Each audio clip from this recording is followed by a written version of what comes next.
열정과 현실 사이 초음속이면서 스텔스 능력을 갖춘 어떤 복합체 소재 항공기가 설계가 되면 경쟁력이 있을 것이라고. 암속 비행기라도 제대로 만들려고 해. 방황할 시간은 없다. 일단 설계를 초음속으로 시작해 놓고 그 다음에 공군을 설득시키자. 경쟁과 공생 사이 자기네들이 우리가 개발하고 있는데 편성하겠다. 사실 한국이 한다는 건 보통 어려운 문제가 아니다. 영원한 동지는 없다. 로비 활동을 벌이는데 전방위 로비를 했습니다.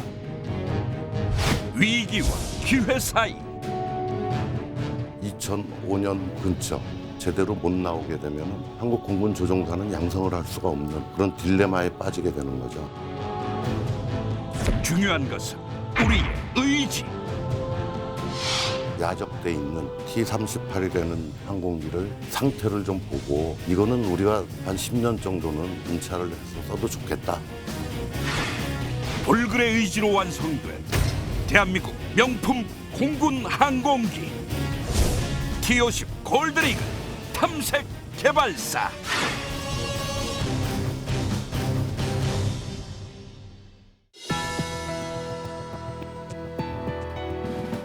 여러분 안녕하십니까? 첨단 국가의 초석 방위산업의 라미경입니다. 한국 방위사업사의 명품 T-50 고등훈련기. 모두가 감탄하는 이 멋진 항공기가 탄생하기까지는요. 정말 다양한 우여곡절 이야기가 많았습니다. 심지어 아직 개발이 진행 중인 우리의 고등훈련기를 놓고 항공 선진국 사이에서 치열한 로비 전쟁이 벌어지기도 했는데요. T-50 고등훈련기 개발 주역들 모시고 그 생생한 이야기 듣겠습니다. 우리 방위산업사 초기부터 각종 국산 항공기 개발을 이끌어오신 분이시죠. 강위훈 박사님 모셨습니다. 안녕하십니까. 강희윤입니다. 기초연구부터 체계 개발까지 T-50 고등훈련기 사업을 총지휘하신 전용훈 박사 자리하셨습니다. 안녕하십니까. 전용훈입니다.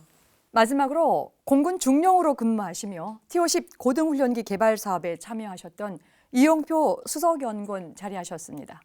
안녕하십니까. 이용표입니다. 이용표 연구원님은 저희 프로그램에 이제 처음 예, 출연하시는데요. 그렇습니다. 제가 이제 박사님 이력을 좀 찾아봤더니 현역 공군 신분으로 이 고등훈련기 개발 사업에 참여하셨는데요. 고등훈련기 개발 사업 중 어떤 업무를 수행하셨는지 간략하게 소개 부탁드리겠습니다. 원래 저는 국방과학연구소에 현역 중령으로서 KT-1 기본훈련기 개발을 위해서 그 파견을 나가 있었습니다. 예. 근데 전용훈 박사님께서 그 T-50 설계 개발을 하는데 설계 인력이 필요하니 같이 좀 했으면 좋겠다 해서 영국 BA 항공사에서 형상 설계 담당 연구원으로 근무를 시작했습니다. 그 이후에는 락히드에 가서 형상 설계 및 세부 계통 설계 팀장으로서 지금 현재 T-50 고등훈련기의 기본 형상인 기초를 설계를 그때 당시에 했었습니다. 네, 말씀 잘 들었습니다. 강 박사님, 이제 T-50 탐색 개발은 이제 한국과 미국의 로키드 마틴사가 공동 개발을 진행을 했는데요. 그런데 탐색 개발 도중에 스페인 까사가 고등훈련기 이 사업에 참여하고 싶다는 의사를 밝혔습니다. 근데 어떤 내용인지 궁금한데 차근차근 좀 설명 부탁드리겠습니다. 스페인의 카사는 그 당시 이제 자기네 훈련기 C-101 후속으로 ATX 그러니까 항상 뭐 한 가지가 개발되면 그 다음 연속을 하려고 하는 게 상식이고 그래서 그러한 것을 개발하기 위해서 정부에 예산을 신청하는데 그것도 그렇게 쉽지가 않기 때문에 뭔가 그런 걸 전략하려는 그런 생각도 있었고 또 이 가사뿐만이 아니고 저희가 사실은 불란서의 에어로스페이션이나 영국의 브리티에서 모두가 다 그런 관심을 가지지만 구체적으로 이 추진한 건 아마 가사가 가장 대표적인 것 같아요. 그래서 이분들이 한 이유는 첫째는 제가 보기에는 예산을 좀 어떻게 좀 줄여서 정부를 설득할 수 있겠느냐 하는 생각인 거고 또 하나는 그러한 그 공동 개발을 통해서 여러 국과 같이 함으로 믿음성을 좀 높여줄 수도 있고, 또 하나 제가 보기엔 그 말은 안 하지만 스페인의 카사가 CN235 이런 중형 컴퓨터를 개발해 가지고 이제 인도네시아하고 공동 개발해서 성공적으로 판매를 하는데, 그 당시에 한국에서는 상당히 관심을 가지고 있었어요. 왜냐하면은 AN2라는 위협에 대처하기 위한 그런 컴퓨터급 항공기를 육군도 관심을 가져 있었고, 공군에서는 공군대로 이제 대형 수송기뿐만 아니라 중형도 필요한 입장이기 때문에 이러한 걸 어떻게 좀 그 세일스하려는 지렛대 역할로 뭔가 발휘해 놓으려는 생각도 있었던 것 같습니다. 물론 이 회사라는 게 프로젝트를 만들어야 하는 거예요. 그 당시에 아마 상당히 물량이 적었던 것 같아요. 구체적인 어프로치를 하지 않았냐 이렇게 생각이 됩니다. 그런데 이 공동개발이라는 말이 나왔기 때문에 조금 이 말을 정리를 좀 할 필요가 있을 것 같아요. 예. 원래 이 공동개발이라는 말을 영어로는 조인트 벤처라는 말을 사용을 하면, 조인트 벤처, 공동 모험을 한다는 뜻이겠죠. 그러니까 시장도 같이 개척하고 투자도 같이 해서, 물론 똑같다는 뜻이 아니라 그 참여한 비율에 따라서 이익이 되면 이익도 가져가고 또 손해가 되면 손해도 이제 나누는 그런 것이 하나의 그 공동, 소위 조인트 벤처의 기본적인 생각인데, 그것뿐만이 아니고 그 다음에 하나는 안보적인 관점에서는 같이 무기를 개발하는데 어떻게 싸우겠어요. 그러니까 중요한 동맹의 고리 역할을 하는 그런 관점도 있다고 저는 생각을 합니다. 그래서 이러한 우리의 그 저변을 가지고 사실 럭키드 마틴과는 물론 공동 개발이라는 말을 붙일 수 있지만 기술 전수를 통한 공동 개발이다, 이렇게 저는 얘기를 하고 싶어요. 예. 전 박사님, 그렇다고 한다면 스페인의 제안에 대해서 우리 한국 개발팀의 어떤 좀 반응을 조금 또 보였을 텐데 어떻게 보였었습니까? 예, 그 스페인은 자국 공군의 그 소요 100대를 가지고 저희에게 공동 개발을 제안했습니다. 근데 당시 저희들은 탐색 개발이 진행되고 있었거든요. 스페인의 제안은 우리가 공동 개발할 때 처음부터 다시 하자는 게 아니고 자기네들이 우리가 개발하고 있는데 편성하겠다. 이 말은 다시 뭐냐면은 그들이 생각할 때 우리의 개발 개념이 그들의 생각과 비슷하다는 거예요.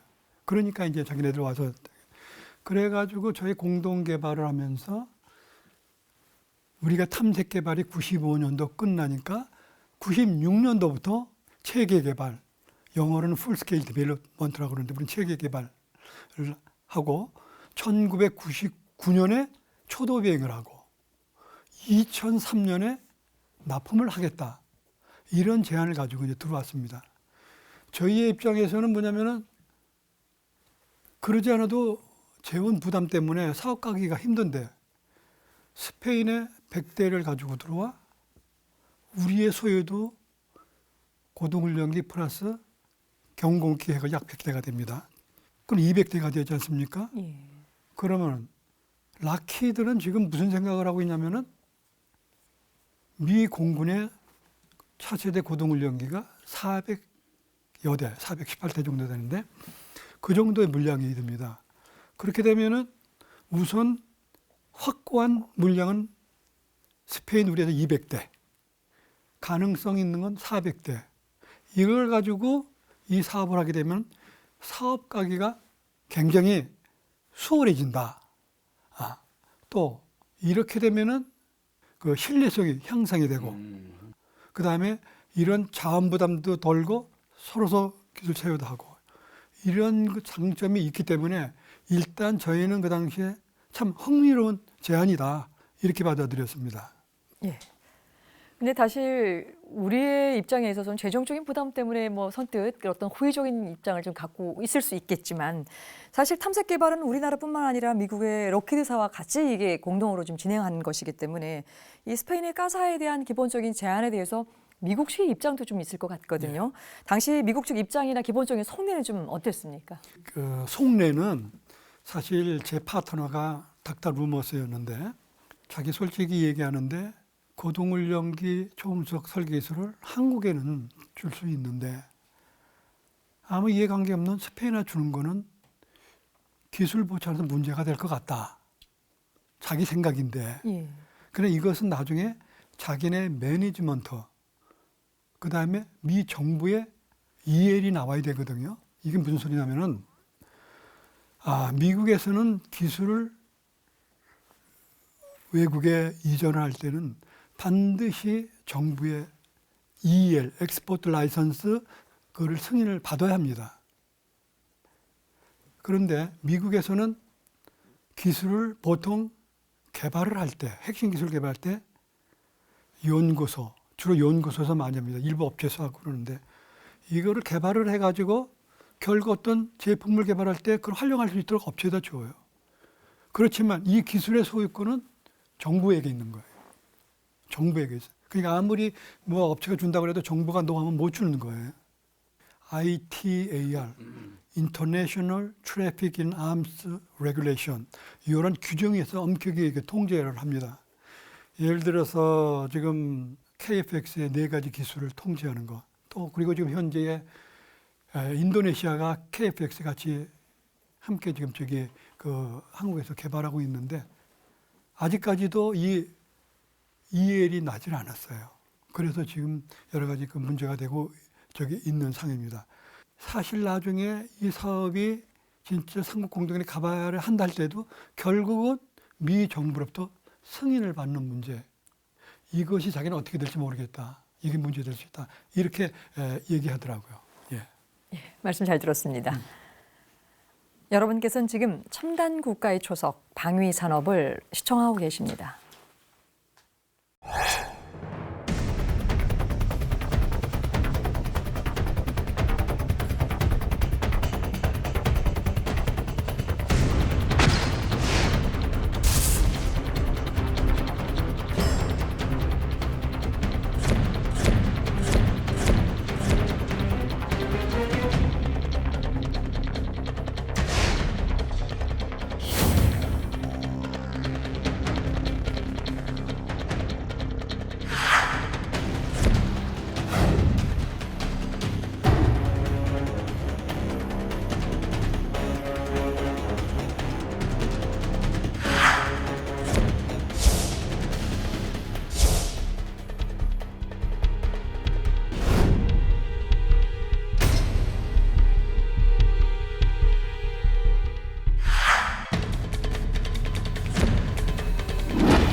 첨단 국가의 초석 방위 산업.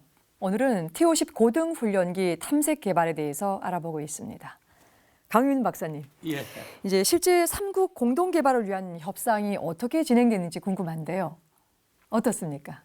예, 사실 그때 한국에서는 저하고 우리 전용훈 박사하고 또 일부 보조팀하고 참석을 했고, 그 다음에 이제 락히드 마틴은 앤더슨 부서장하고 우리 존 박사하고 칸토바트가 되는 닥터 러머스 맞죠? 러머스. 예, 닥터 러머스하고 상당히 물론 그 외에 법률 고문 뭐 이런 사람들도 참여를 했고, 그 다음에 이제 카사 부사장 이름은 제가 잊어버렸어요. 사진만 제가 있어가지고 찾다 보니까 하는데 깜빡 잊었는데, 하여간 부사장급이 참여를 해서 한 번은 텍사스 포트워스에 가서 우리가 실제 우리 팀이 가 있는 데 가서 도의를 하고, 한 번은 카사 본부가 있는 마드리드에 가서 이렇게 하고, 이런 식으로 이제 또 한국에서 와서 토론을 한 겁니다. 그래서 어떻게 하든지 삼자 공동 개발을 하면 공감대가 형성이 돼야 되거든요. 첫째는. 그래서 첫 번째 해야 되는 게 개발비를 추산을 해야 되는 거예요. 그 개발비라는 게 간단하지 않습니다. 그런데 대개 프로젝트마다 다르긴 하지만은 일반적으로 제가 쭉 핸들링해 보면은 개발비의 한 60%가 그 인력의 인건비예요. 예. 그래서 그것도 나라마다 또 레벨이 다르고 또 그 다음에 그 외에 이제 하드웨어라든지 뭔가 그런 것들도 당연히 이제 쉽게 계산이 되지만은 예를 들어 기술 전수를 한다. 기술 전수비를 얼마로 할 거냐. 이것도 상당히 쉬운 문제가 아니에요. 그러니까 가장 좋은 해결 방법은 경험이 풍부한 락히드 마틴 같은 데는 수많은 비행기를 개발해봤기 때문에 아주 새로운 벤처 외에는 되게 딱딱하면 요런 정도 날개 디자인에서 패브리케이션 하려면 몇 명 정도 하겠다는 게 매니저들은 다 머리에 들어가 있어요. 그렇게 해서 일단은 그러한 것들을 총괄하는 개발비를 우선 추산을 해야 된다. 그 다음에 이제 두 번째는 뭐냐 하면은 시장을 이제 해야 돼요. 시장. 그러니까 한국 입장에서는 약간 좀 장점이 있죠. 일단 시작하는 시장이 말하자면 미국 사람은 그걸 또 이제 런칭 마케트라 그러는데 런칭 마케트가 우리 한국 공군 우리 국가가 사는 거니까 1차적으로는 유리한 입장이고 그런 것까지 없으면 사실 어려워요. 어떻게 보면 약간 갑의 역할을 하는 거예요. 이제 한국이. 그래서 그러한 그 역할다가 플러스 이제 이 사람들은 제가 보기엔 그때부터 미 공군의 후속기 대체까지 다 염두에 둔 거예요. 그것뿐만이 아니고 세계에 있는 전투기 운영 국가의 숫자를 금방 통계낼 수 있어요. 요즘에는 뭐 제임스 에어크래프트 때도 막 나오니까요. 그럼 그걸 해서 30년 정도 주기로 따졌을 때 그러한 전투기를 밑받침하는 고등훈련기가 반드시 필요한 산출이 나올 수가 있다고요. 그게 대략 정말 1년에 500대다 정확한 건 아니지만 그런 계산이 나오기 때문에 거기에서 이제 말하자면 개발비의 그러한 판매를 통해서 이익을 뺄 수 있느냐 없냐 이런 생산에 대한 연구를 매니저들은 하겠죠. 이제 그런 식으로 이제 서로 따지고 왔다 갔다 하면서 제가 지금 정확하진 않지만 기억으로는 개발비 산출이 한 16억 불 정도 나오지 않았나 이런 생각이 들어요. 물론 나라마다 조금씩 다를 수밖에 없어요. 그러나 그거는 결국 어차피 제가 보기엔 그 경험 많은 락히드 마틴의 한 수를 배우는 수밖에 없다고요. 우리도 물론 그러한 소위 가격에 대한 산출을 많은 연구를 우리 엔지니어들이 다 계산하고 많이 했어요. 그 보고서도 많이 났고 그 뒤에 예를 들면은 전쟁에 통과할 때도 정말 저는 그런 거예요. 그 많은 연구를 말이죠. 짧은 시간에 정책 결정자들한테 딱 설명한다는 건 용이하지 않습니다. 우선은 물량으로라도 한 집자루 하나 싣고 가서 이건데 내가 뽑은 게 이거요 하면 그 사람들 질려서라도 이해한다고요. 이제 그런 생각을 제가 많이 가졌습니다. 그래서 그 외에도 많지만은 또 하나는 조직의 운영. 말하자면 어떻게 이걸 이끌어 갈 것인가. 아까 제가 잠깐 말씀드렸지만은 약간 문화가 좀 달라요. 유럽은 상당히 컨소시엄 형태입니다. 에어포스도 지금 컨소시엄이에요. 그러니까 많은 사람들이 이제 불란서 비행기가 아닙니다. 국제 회사라는 에어포스 인더스트리 독일 발음으로 그 있어요. 거기에서 모든 결정이 되고 레퍼런스가 나오고 기준이 나옵니다. 그걸 만들기 위해서 제가 가 있을 때 날개는 영국에서 만들고 그 다음에 몸태는 독일에서 만들고 그 다음에 최종 조립을 불란서 둘르트라는 데 와서 합니다. 그러나 그 날개를 가져와야 되잖아요. 이러한 거에 대한 특별 수송용 항공기를 설계해서 만들어요. 그 6대인가 7대 내가 있을 때 봤는데 슈퍼쿠피라고 막 무슨 딱 꾸불꾸불한 비행기가 있습니다. 그 순전히 에어포스 인더스트리 컨소시엄을 위해서 만든 비행기예요. 보통 사람은 알지도 못해요.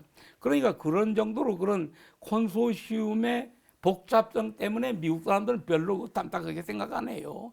이 사람들은 하나하나 딱딱 그 컨트랙트 베이스로 이렇게 하기 때문에 그래서 그런 문제, 소위 아이덴티티, 말하자면 회사를 만들면 어떤 형태로 뭘 할 것이냐 이런 토론을 하면서 이제 5번 정도 그 토론을 엄청 실히 많이 했고 또 솔직히 우리도 많이 배웠어요. 이런 선진국의 그런 방법을 말이죠. 예, 그렇게 이제 진행했습니다. 예. 예. 전 박사님. 근데 이제 이렇게 치열하게 협상이 좀 진행이 되다가요. 결국 이제 삼국 이 공동 개발이 진행이 되지 않았습니다. 처음에 스페인이 가사가 이게 야심차게 이 계획하고 준비했던 것들이 그냥 다시 이제 숲으로 돌아가게 됐는데 이렇게 무산됐던 이유가 무엇입니까? 정말 그 가사가 적극적으로 나오고 락히드는 문제가 있다는 걸 속으로 내심은 안 하지만은 항상 문제가 있다는 걸 알고 저희들도 이게 관심이 많았습니다만은 삼국 공동 개발비가 또 증가가 돼요.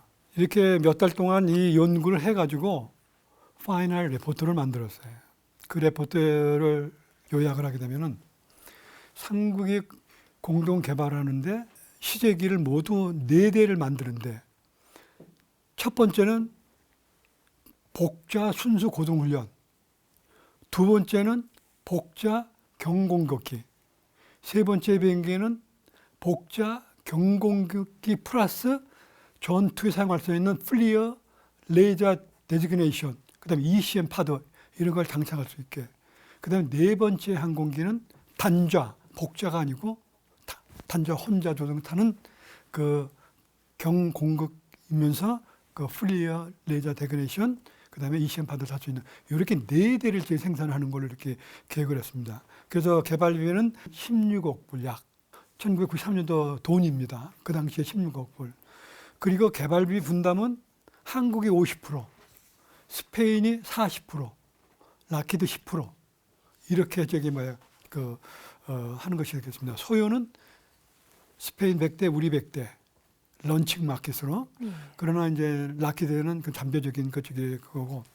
그런데 이거를 체계 개발을 96년부터 하기 위해서는 스페인도 가서 정부의 승인을 받아야 되잖아요. 네. 정부의 돈을 받아야 되니까 우리도 정부의 승인을 받아야 되고 이 정부의 승인을 94년도 4월까지 받아오는 것이었습니다.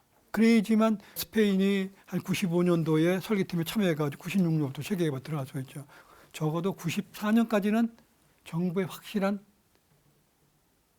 참여, 승인을 받아야 된다. 이것이 조건이었는데 결국 스페인이 이걸 받지 못했습니다. 이거를 자기네들이 그 정부에 받지 못했고 우리는 아무 소리는 안 했지만 사실 우리도 그때까지 불가능한 일이었습니다. 이렇게 해가지고 결국은 공동 개발이 무산하게 됐습니다. 예. 그런데 이번에는 영국의 BA사가 이제 또 한 번 이게 등장을 하게 되는데요. BA사라고 한다면 우리가 지난 시간에 쭉 다뤄왔던 바대로 우리 공군에게 고등훈련기가 이제 호크기 20대를 이제 구매하고 절충 교육으로 해서 이제 설계 기술을 전수받았던 방위산업체인데요.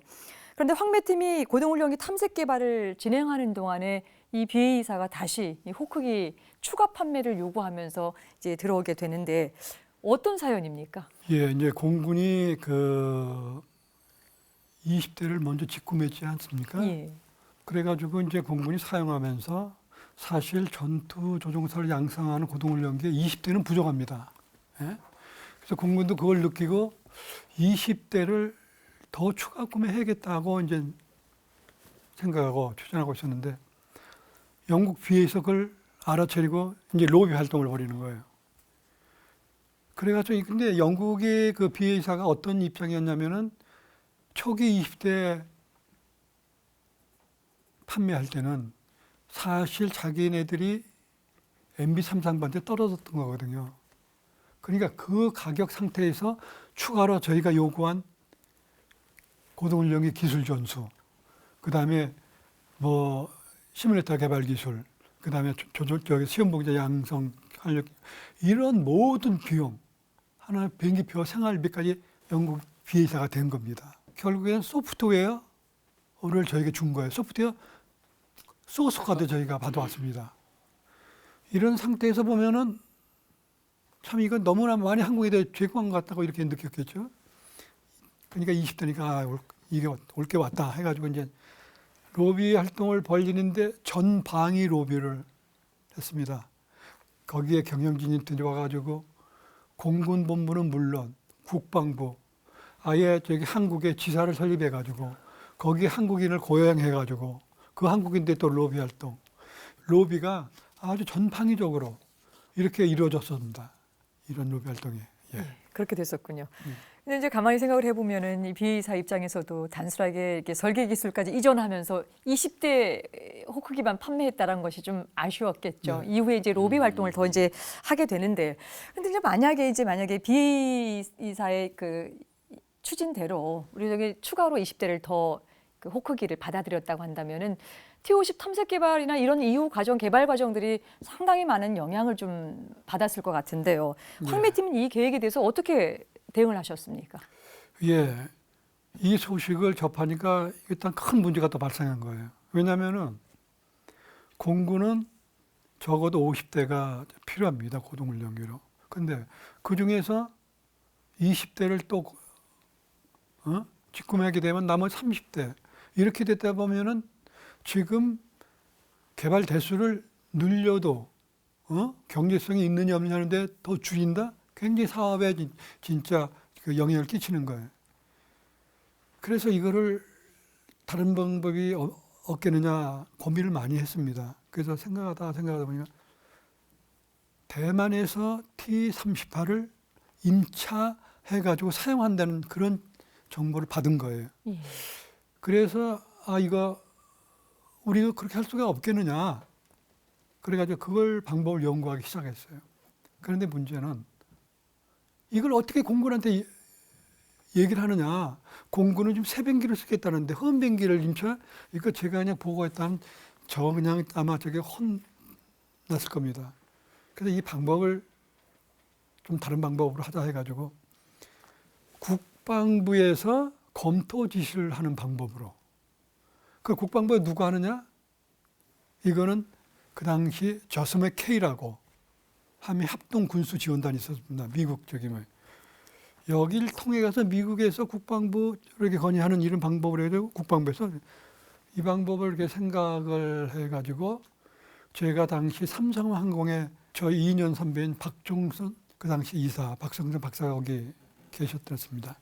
그 당시 삼성의 입장은 호크가 BA사가 저렇게 로비 활동을 하니 참 좀 거기서도 난감했겠죠.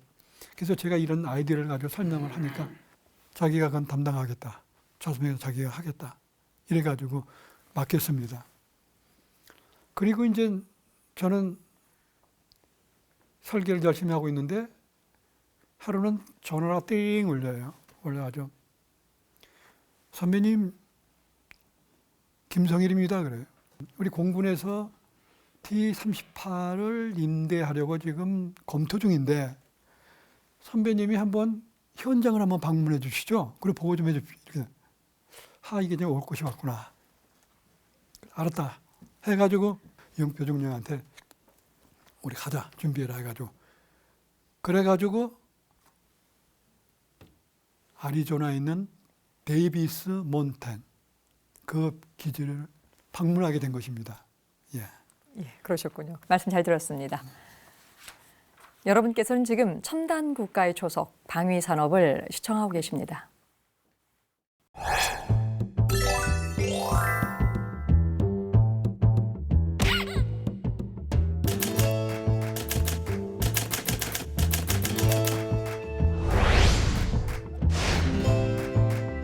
사지 말고 빌리세요. 이미 우리에겐 익숙한 광고 문구다. 최근 렌탈 산업이 무서운 속도로 성장하고 있다. 장난감, 책, 가전제품은 물론 운동기구와 자동차에 이르기까지 일정 기간 빌려서 사용하는 렌탈이 새로운 소비 형태로 자리 잡고 있는 것이다. 렌탈의 가장 큰 장점은 제품을 사지 않아도 된다는 것. 물건을 구입해 소유하는 것은 가장 안정적인 소비 형태로 인식되어 왔지만 초기 구입 비용과 관리 비용 등 많은 부담이 따른다. 뿐만 아니라 유행의 변화나 기술의 발전 등 다양한 이유로 실효성이 떨어지는 비효율성도 감수해야 한다. 하지만 물건을 렌탈하면 소유할 경우 발생하는 모든 부담을 덜게 되고 필요에 따라 모델을 교체하며 늘 최신 기능을 사용할 수 있다.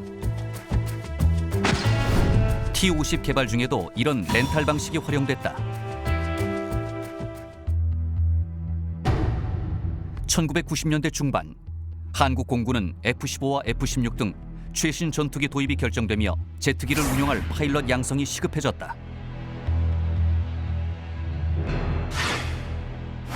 하지만 기존의 훈련기로 운용하던 T-33의 퇴역이 임박해 더 이상 차기 고등 훈련기 도입을 미루기 힘든 실정이었다. 긴급하게 20대의 호크기를 도입했지만 한국 공군의 고등 훈련기 부족은 여전한 상황이었다. 거기에 국산 고등 훈련기 개발은 체계 개발도 확정하지 못한 상태에서 난항을 거듭하고 있었다. 바로 이러한 상황을 호크기의 제작사인 영국의 BAE사가 집요하게 파고들어 호크기 추가 판매를 위해 전방위적인 로비에 나섰다. 고등 훈련기 수요는 정해져 있는데 호크기를 추가 구입한다면 국산 고등 훈련기가 설 땅은 더욱 좁아질 게 뻔한 상황.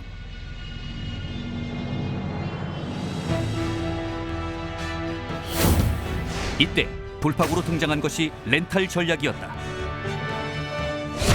고등 훈련기를 해외에서 구입하는 대신 임차할 수만 있다면 막대한 구매 비용도 절감할 수 있을 뿐 아니라 필요한 기간만 운용한 후 반환하게 되므로 이후 국산 고등 훈련기를 대체하는 데에도 부담이 없어지는 것이다.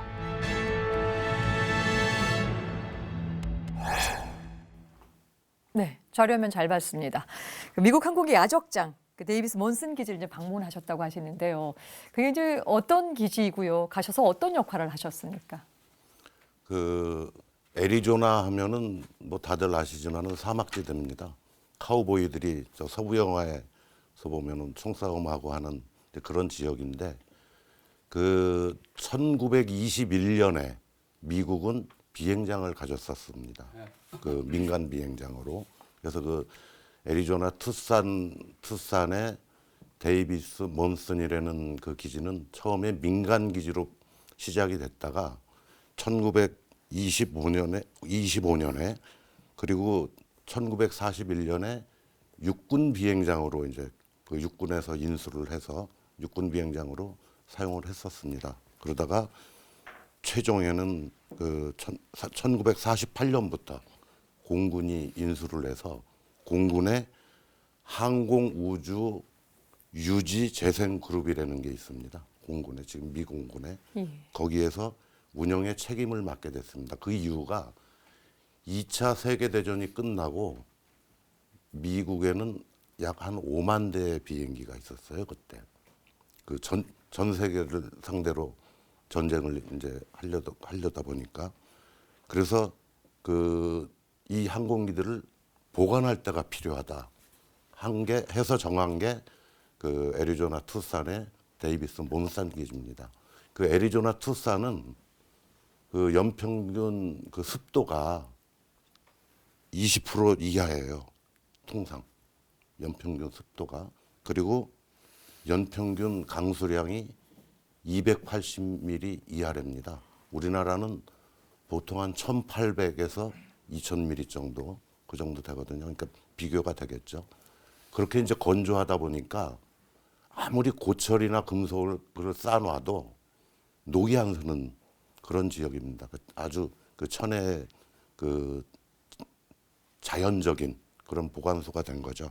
그래서 거기에 이제 저희가 가서 확인을 해보니까 약 축구장 1,400개 정도 면적이 되고 거기에 그 당시에는 한 5,000대 정도의 항공기뿐만 아니라 미사일 발사 차량 뭐 이런 그 무기들이 거기에 보관이 돼 있었습니다.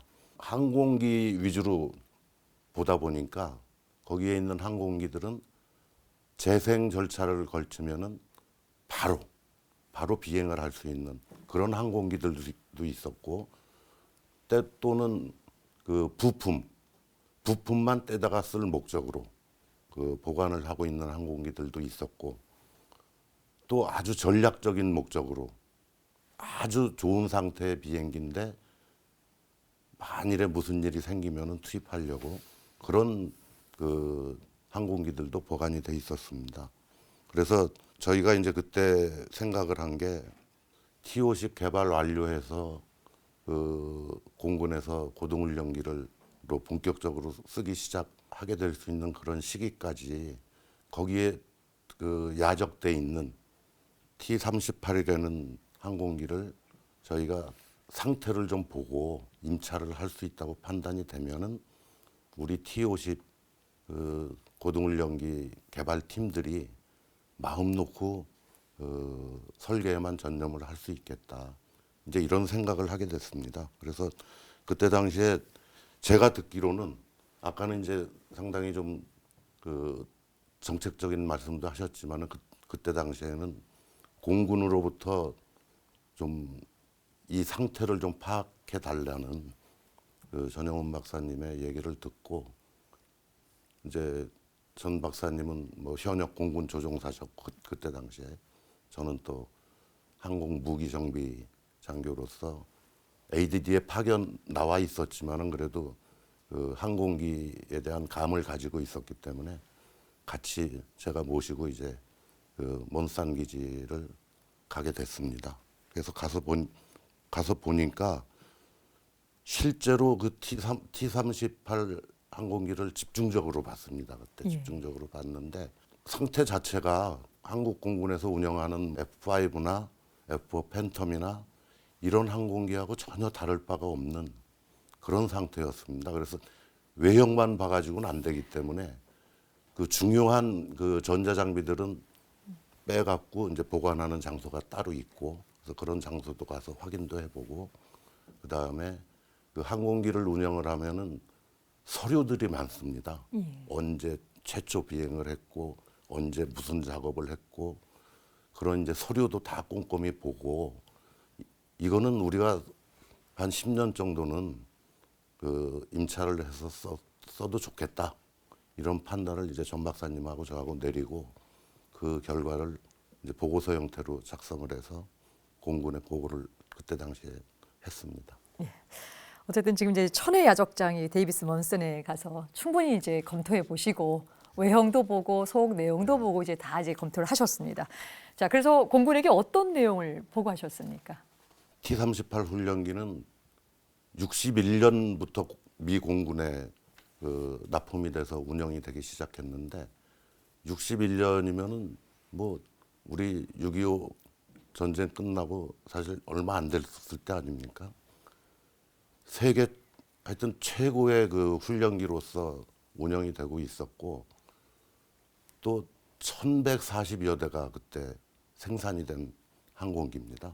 그러면 어마어마한 숫자의 항공기고 또 그 우방국인 대만이나 또 독일, 미 공군 이런 데서 이제 운영을 하고 있는 고등훈련기였기 때문에 사실 우리가 임차했었으면은 유리한 점이 많습니다.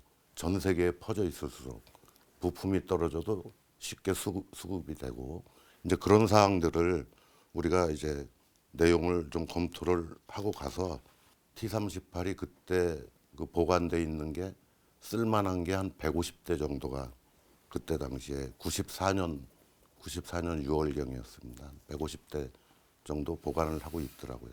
뭐 정확한 숫자는 아니지만은 그때 이제 기억을 살펴보면은 그래서 거기에 이제 이물질 못 들어가게 다 밀봉하고 아까 말씀드렸다시피 중요한 전자장비들은 떼서 따로 보관하고 밀봉을 완전히 시킨 상태에서 보관을 하고 있더라고요. 한국 공군에서 충분히 써도 된다. 10년 정도는. 그러면은 뭐 T-50 개발하는 저희로서도 시간을 벌 수 있고 이제 그런 판단을 하게 됐습니다. 그래서 그런 내용을 보고를 했습니다. 그럼 이제 궁금해지는 것은요. 이제 호크기를 추가로 구매하는 대신에 T-38을 임대해서 쓰기로 했다라고 하는 그 지점에서 이전에 문제가 됐던 것들이 좀 잘 해결이 됐나요? 완전히 해소가 됐습니까? 진행 과정은 좀 어떻게 됐습니까? 그때 당시에 저희 대한민국 공군에서는 95년에 퇴역한 T-33 훈련기가 있었습니다. 예. 물론 이제 저희는 그 80년대 말부터 고등훈련기 이제 개발하기 위해서 계획을 하고 있었지만은 그게 있었고 2013년에 그 영국에서 들여온 T-57 호크기가 2013년에 퇴역을 하게 돼 있었습니다. 이미 그 충분한 비행 시간이 돼서 노후돼서 더 이상 못 쓰게 되는. 그러니까 결국은 고등훈련 저희 개발하는 T-50 고등훈련기가 2005년 근처에 제대로 못 나오게 되면은 한국 공군 조종사는 양성을 할 수가 없는 그런 딜레마에 빠지게 되는 거죠. 그래서 결국 공군에서는 평가단을 구성을 했습니다. 그때 당시에 공군에서 평가단을 구성을 해서 그때 대만에서 운영하고 있는 T-38 이제 비행 운영 부대에도 가고, 그 다음에 그 미 공군에서 운영하는 랜돌프 기지라고 있습니다. 거기에 이제 그 미 공군 평가단이 가서 진짜 이게 우리 고등훈련기로서 적합한지, 그 다음에 그 먼슨 기지에도 가서 저희가 보고한 게 사실인지, 왜냐하면은 약간의 의심의 눈초리도 있을 수가 있거든요. 이 사람들은 공군이지만 T-50 개발에 목숨 건 사람들이기 때문에 그런 의심의 눈초리도 사실 있었지만 저희가 그 항공기를 개발하는 기술자고 또 현역 공군이 무슨 뭐 그런 걸 가지고 사기를 치거나 그럴 수는 없지 않습니까? 그래서 저희도 굉장히 책임감 가지고 그때 꼼꼼히 봤고, 공군 평가단이 가서 보니까 이건 저희가 얘기한 게 그대로 다 맞거든요. 그래서 공군에서 임차를 하기로 최종 결정을 했습니다. 하고 나서 군수사령부의 기술부서 사람들을 이제 그 몬슨 기지에 보내게 됩니다. 가서 세부적으로 그 계통별로 그 구조부터 시작해서 엔진, 그다음에 전자장비 이런 거를 잘하는 사람들을 분야별로 해서 보내서 150여 대 중에서 상태가 제일 좋은 30대를 선정을 했습니다. 거기서 선정을 해서 결국은 그 99년도부터 시작해서 30대가 임차 도입이 됐고, 10년 동안 사용을 하다가 2009년도에 미국에 반납을 했습니다.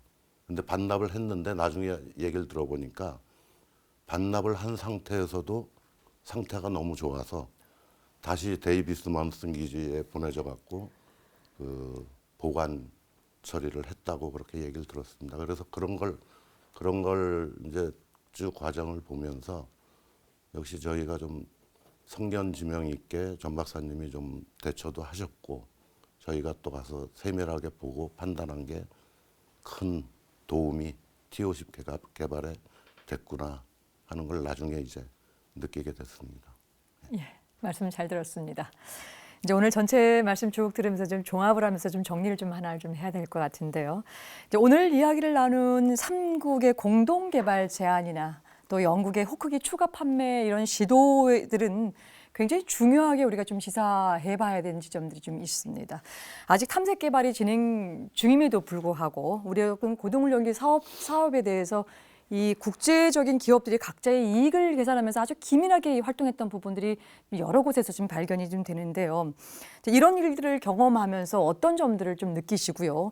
우리가 이제 앞으로 꼭 기억해야 될 교훈 마무리로 듣고 정리하겠습니다. 우리 이용표 수석연구원님께서 시작을 해주시죠. 예, 사실 그때 당시에는 제가 나이로 치면은 그 임관 10년 차 33살에 ADD에 가서 7, 8, 9 그때쯤에 이루어진 일입니다. 제가 그때 느낀 거는 뭐 동서고금을 통해서 국가 간에는 자국의 이익이 최우선이다. 자국의 이익이. 우리도 그런 상황이 닥치면은 당연히 그렇게 해야 되고 그렇게 해야 될 거로 보여집니다. 근데 이제 그때 당시에 젊은 마음에 젊은 생각에 우리 공군이 우리 국가의 영공 방위에 책임을 지고 있는데 그 책임을 질 조종사 양성을 하는 훈련기조차도 우리가 개발하는데 이렇게 주변에서 방해 공작도 심하고, 그 다음에 뭐 온갖 그 고위층들 동원해 갖고 그 이상한 방향으로 로비하고, 그래서 그때 제 기억에는 아마 감사받은 사람들도 좀 있었던 걸로 그렇게 잘 알고 있습니다. 나중에 앞으로 저희가 좀 더 우리 후배들이 더 좋은 조건에서 여건에서 중상모략 이런 거에 안 당하고 오로지 그 설계 업무나 개발 업무에 집중할 수 있는 그런 분위기를 우리 선배들이 만들어야 된다고 생각을 하고 있습니다. 예, 말씀 잘 들었습니다. 이번에는 전용우 박사님께서. 그 세계적인 항공사가 참 여러 가지 형태로 로비를 하고 방위작전을 하고 그러는데 조금 짚어보면은 영국의 그 BA사도 저희가 T-50이 개발이 되면은 사실상 허크와 경쟁이 되게 됩니다. 왜냐하면 같은 고등훈련기이기 때문에 카사 측면에서 볼 때도 나중에는 그것도 고등훈련기이기 때문에 저희가 고등훈련 개발한 그것도 경쟁이 되는 거예요. 그래서 카사 입장에서는 어떻게 하면 공동 개발을 해가지고 한번 그런 걸 문화시키고 이렇게 하려고 출발한 것 같고 이렇게 전부 다 보면은 경쟁이에요, 경쟁. 국제 사회가 모든 게 그렇지만은 이 항공 분야에서도 서로서 그 경쟁에. 그러면은 이 경쟁 사회에서 이길 수 있는 방법이 뭐냐? 우리가 이제 그거를 이제 배워가지고 이제 준비를 해야 되는데 결국은 기술 확보다. 우리가 매번 할 때, 개발할 때 외국에 기술만 뭐 지원받고 이전하고 이렇게 하면 안 된다. 왜냐하면 아까도 말씀드린 것 같습니다만은 기술을 줄 때는 그냥 안 주거든요. 반드시 조건이 붙어요. 기술 통제에 붙어요. 이것이 나중에 수출이나 모든 게 영향이 있는 거예요. 이제는 우리가 스스로 개발할 수 있는 그 역량을 그러기 위해서는 핵심 기술 개발이다. 그래서 우리가 참 체계 개발, 체계 종합 기술 굉장히 중요합니다. 그러나 그거는 우리가 어느 정도 터득을 했어요. 그러면은 다음에 뭐냐? 알맹이, 핵심 부품, 핵심 기술이다. 여기에 좀 몰두해야지 않겠냐 하는 이런 교훈을 생각해 봅니다. 예. 예, 고맙습니다. 마지막으로 강윤 박사께서. 저는 그 좋은 얘기만 하고 싶은데 왜냐하면 그 당시 F-16을 사는 갑의 입장에 있었기 때문에 우리가 예를 들면 뭐 당신 훈련 단계 2단계라는데 장점이 뭐예요? 해오시면 그냥 죽기 살기로 해와요. 그 다음에 기술 전술 내용에 대해서도 뭘 요구하면 그냥 하여간 할 수 있는 건 비유 맞추려고 계속 가져옵니다. 그래서 저희는 이러한 AIDPS, Aerospace Industry Development Plan, 항공산업 육생 계획의 절충 교육을 매우 지혜롭게 저는 활용했다고 생각을 해요. 그러니까 그게 없었으면은 고등훈련이 못합니다. 우리만 해가지고는 솔직히 말해서. 그래서 물론 뭐 중간중간에 우리가 저거 할 것도 있지만 아주 지혜로운 그 방법을 우리가 이용했다고 생각을 하고 다만 그런 과정에서 물론 어려움이 있어서 이제는 우리나라도 상당한 수준에 왔으니까 국제 법률 전문가를 이런 사업에 붙이는 그런 시기가 되는 것 같아요. 그때 뭐 올 때 아까 협상이라 그러지만 1:1 협상이 아니죠. 그 사람들은 변호사도 오고 막 와요. 럭키드 마틴이나 이런 식으로. 예. 그래서 그게 이제 첫째 저는 얘기하고 싶은 거. 둘째는 물론 요거하고 직접 관계는 없지만은 컴퓨터 얘기를 잠깐 했기 때문에 실패한 예에 대한 그거를 저는 꼭 하고 싶어요. 왜 그러냐 하면은 중국하고 하다가 아무 흔적도 없고 국민들은 모른다가요. 근데 돈은 많이 들어갔어요. 예. 그런데 나온 게 뭐가 있냐? 없다 이거예요. 내가 그래서 한 17년, 8년 전인가 조선일보에 오피니언 난에다 기고를 했어요. 목표를 명확히 정해서 데몬스트레이터를 만들어라. 그 돈이 충분히 지나가는데도 남은 거 실험실에 기저 외에는 몰라요. 제가 보기엔 외부로 나오는 건 없다고요. 그리고 중국하고 하는 것도 분명해서 고리 역할만 해도 돈을 물론 이제 우리 전 박사는 양쪽에 들어가면 돈 모자랍니다 하지만 그걸 쉘로우로 해서 꼭 돈 많을 필요 없어요. 이게 조금만 연결해 놓으면은 언젠가는 이게 협력할 때가 나오면은 선점을 할 수 있다고요. 지금 스페인 갔다가 그런 나라거든요. 우리나라보다 더 높지도 않아요. 이거 고리 역할이다. 조금 손해 가도 그것만 내놓으면 언젠가는 장기적으로 국가적인 이익이 도래하겠다는 그런 사고방식을 가진 그룹이 협상을 해야 된다고 저는 생각을 합니다. 예. 오늘 세 분의 아주 경험에서 우러나온 얘기 잘 들었습니다. 고맙습니다. 우리 중 상당수는 과연 이것이 성공할 수 있을까 의심하며 머뭇거리기도 했지만 세계의 많은 사람들은 한국이 만든 고등훈련기의 가치를 이미 알아보고 있었습니다. 걱정과 희망이 엇갈렸던 T-50 개발, 과연 어떻게 진행됐을까요? 다음 이 시간에 이어가겠습니다. 시청해주신 여러분 고맙습니다.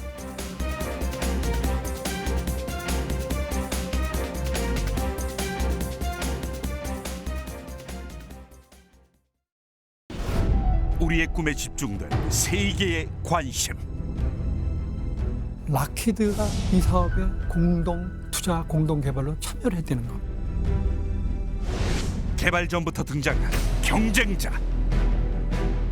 20대를 더 추가 구매하겠다고 전 방위 로비를 컴퓨터 중형 여객기 개발이라는 프로젝트를 단군 이래 최초의 초음속기 개발을 위해 그동안 우리가 써왔던 장비라든지 자료, 중요한 이런 것들이 저희가 원하는 대로 한국으로 이제 가지고 가져야 되는 것이 인내와 열정으로 버텨낸 시간. T-50이야말로 주어진 시간과 주어진 예산에 성공시킨 유일한 사업입니다. 국산 고등훈련기 T-50 골든이글 탐색 개발.